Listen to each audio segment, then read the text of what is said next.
جون.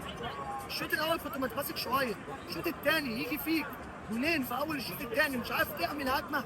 النادي الاهلي مش عارف يلعب هجمه على فرقه زي دي، على الرغم ان انت لعبتها تيم وحافظها وحافظك. ايه يا اهلي؟ يا لعيبه الاهلي بجد انتوا خليتونا نكره الدنيا النهارده ونكره كرة القدم بالمنظر اللي انتوا لعبتوا بيه ده النهارده. مش هو ده الاهلي ولا لعيبته الرجاله اللي احنا بنفضل نلف وراها بلاد.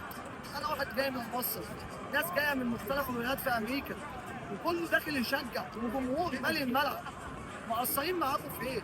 ليه تمشونا حزنانين؟ ليه تخلوني اقعد على امل ماتش جاي في الاخر الاقيك اوحش من الماتش ده؟ يا جماعه لا لا، الاهلي النهارده وحش تماما بجد. مش هو ده الاهلي اللي احنا نعرفه. وماتش للنسيان. وانا من امتى بقى العب في بطوله زي دي وابقى ليا اسم؟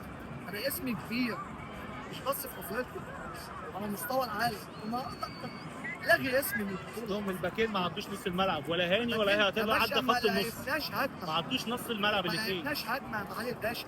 هو ده الاهلي اللي احنا نعرفه؟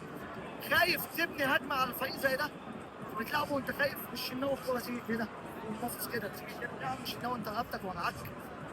ده انت ما لعبتش النهارده ب 2 جنيه من اللي لعبت. لو واقع زي الوداد مع فريق زي اليوفنتوس او مانشستر سيتي